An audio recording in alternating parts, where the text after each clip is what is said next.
Welcome to this e-learning activity on cognition in severe mental disorders. My name is Edward Vieta.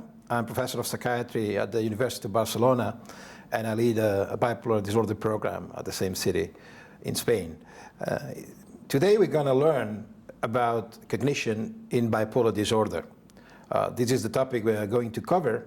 The objectives of this activity today are to understand better the cognitive impairment in bipolar disorder, also to ascertain which domains in cognition are actually affected in bipolar disorder. We will learn as well whether patients at early stages are actually impaired or is it just the consequence of the progress of the condition. We will also learn the effects on functionality and the factors that are involved in cognitive impairment and functional impairment. And for that objective, we actually have a great guest who is actually co-chairing this activity with myself. He's an eminent professor, and he's a good friend as well, Professor Lakshmi Yatam. He comes from Vancouver. He's professor of psychiatry at the University of British Columbia. And he's actually the president-elect of the World Federation of Societies of Biological Psychiatry, which is a federation that is endorsing this activity. So Lakshmi, welcome. Thanks very much, Edward. Pleasure to be a part of this program. Thanks for inviting me. You're actually a great expert on this condition, and I would like you to tell us more about cognitive impairment in bipolar. So, we used to believe that cognitive impairment is part of schizophrenia and that bipolar patients are spared cognitive problems. But of course, the research that's been done over the past 20 years clearly suggests that people with a bipolar disorder do have significant impairments in cognitive functioning, even when they're euthymic. And that's the key thing, right? Even when they're not symptomatic, they seem to have cognitive problems. And also what's clear is that the impairment is, in terms of the magnitude of impairment, it's in the range of about 0.5 to 0.7. So that's different compared with those that have schizophrenia, where we typically see the impairment is about 1 standard deviation greater than what might be expected, whereas those with a bipolar disorder, it's less, about 0.5 to 0.7, but it's clearly there. Mm-hmm. But one could argue that maybe it's the effect of the mood symptoms that is actually causing the cognitive impairment. Is that the case? Of course. I mean, that's often what people think, right? Because we know that people with a bipolar disorder have depressive symptoms and manic symptoms.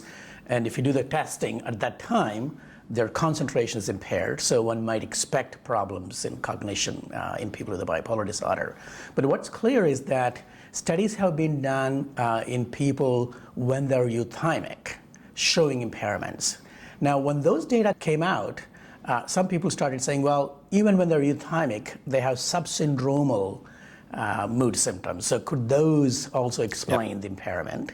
So more recently, there are meta-analyses that have been done looking at studies where euthymia was defined much more rigorously. And even those studies seem to actually suggest cognitive problems in bipolar patients. So I think based on those data, we can safely say, while mood symptoms may impact cognitive functioning, it's clear that even in the absence of mood symptoms, bipolar patients do have cognitive problems. Okay, but in fact, in my experience, I have patients who don't actually show any cognitive impairment. So does everyone show that cognitive impairment? Is it something that happens in some patients, not everyone? Yeah, great question, because obviously, when we make a diagnosis of bipolar disorder in people, particularly in younger people, that's one of the questions that people tend to worry about.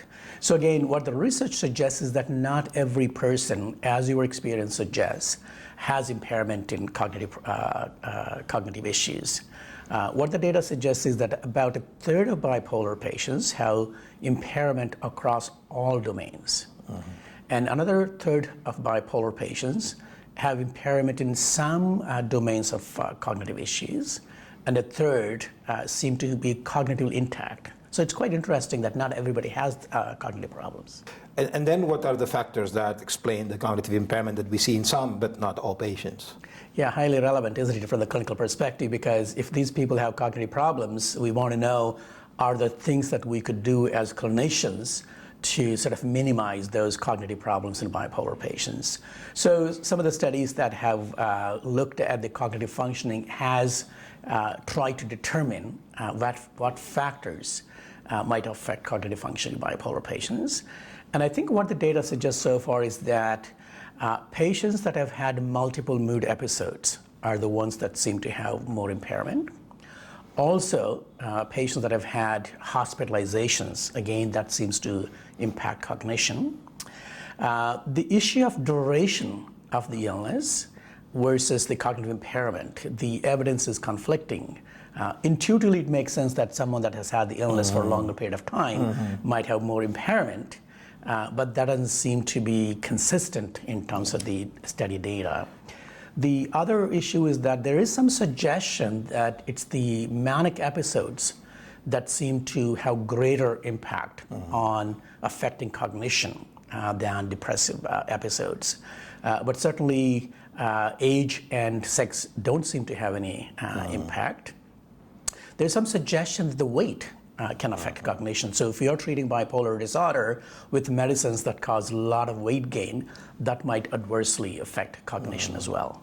So maybe the duration, the relevant thing is whether the patient was properly treated or not, things like this, right? That could be the other factor too, of course. So if manic episodes, particularly manic episodes, have an impact, it also threshold depressive symptoms, as you mentioned, Right. have an impact. But in fact, maybe this is the result of the progression of the illness. So are people who are at the onset of illness, who are at early stages, are they impaired as well? Yeah, another good question. And we asked the same question about, I would say, 12, 13 years ago, because when the data started coming out showing that bipolar patients have cognitive impairment, we started thinking maybe it's got to do with the progression of the illness. So if we can identify people at the disease onset, after they've had their first manic episode, perhaps they don't have any cognitive problems, and then maybe we can treat them and see if we can prevent that cognitive impairment.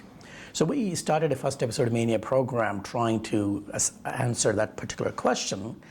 And to our surprise, when we did the data analysis in patients that have had their first manic episode when they remitted from that mania, we actually did find cognitive impairments even at that early stage of the illness.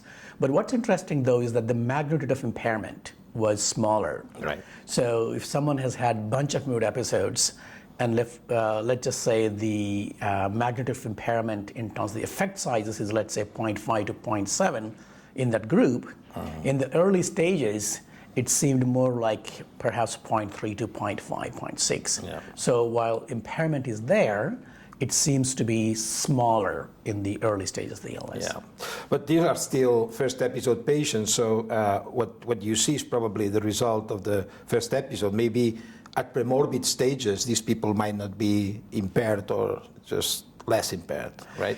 Yes, again, I think there are some studies that have looked at people that have not had manic or depressive episodes, but have vulnerability to develop bipolar disorder. And even in those people, there seems to be some impairment, but as you say, the impairment seems to be much smaller.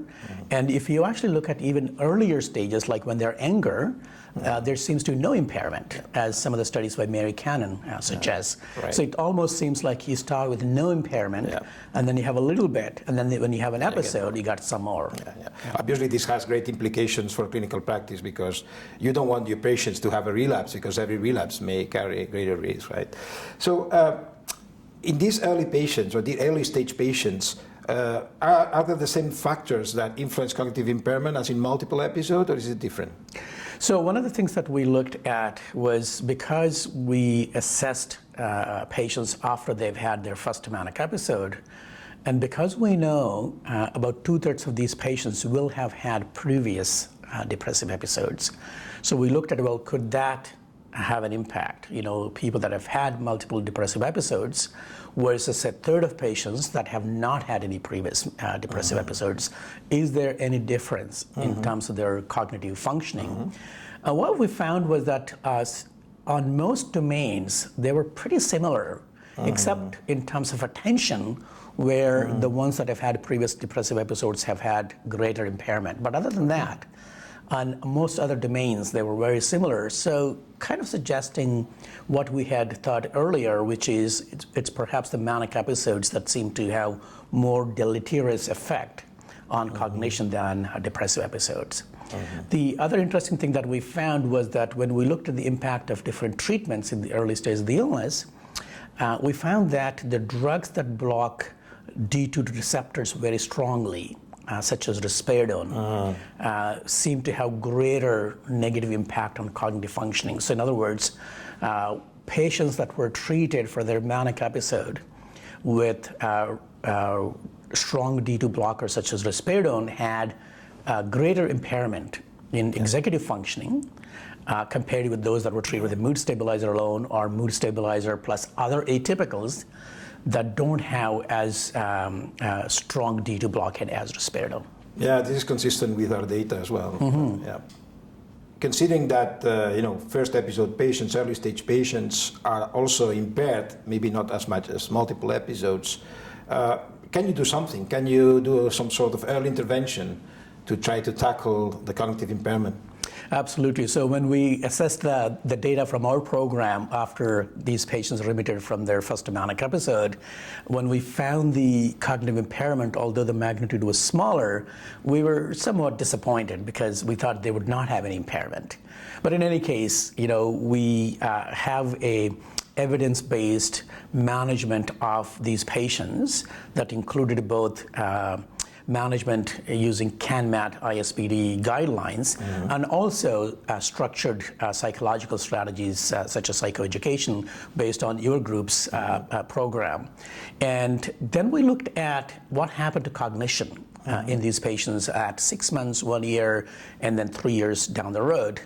Our 1-year data clearly suggested that if we are able to keep these patients well without they having a recurrence of a mood episode during those 12 months, their cognition, in fact, improves.